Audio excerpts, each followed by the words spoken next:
Dalam pelimpahan ini, penyidik Polda Banten juga menyerahkan tersangka Lilis Karyawati Hasan bersama tersangka lainnya yakni Memet sebagai pelaksana lapangan pada kasus dugaan korupsi Sodetan Cibinuangan.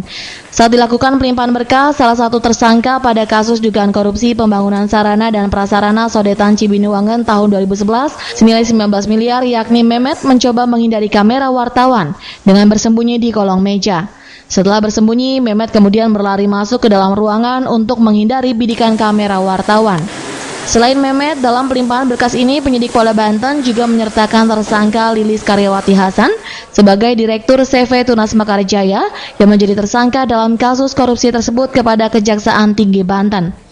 Lilis tiba di kantor Kejaksaan Tinggi Banten dengan mengenakan kaos kuning dan celana pendek, menyalami wartawan dan kemudian memasuki ruangan penuntut umum Kejaksaan Tinggi Banten.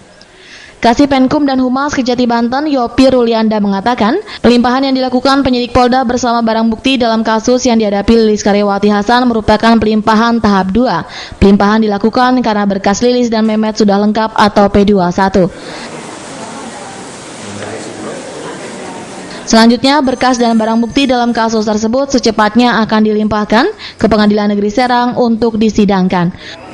Kalau untuk berkasnya udah fix ini, Pak? Udah mungkin dalam waktu tidak setelah dilimpahkan ini, selanjutnya mungkin akan dilimpahkan ke pengadilan.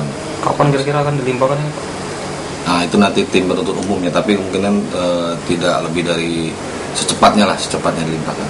Cepatnya, berarti dalam waktu dekat ini, Pak ya? Iya. Kalau tadi yang dilimpahkan apa aja, Pak?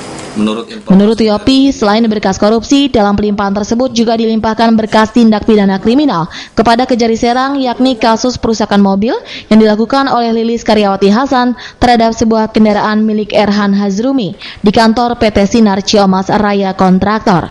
Dharma Wijaya, Bare TV memberitakan dari Serang. Bang,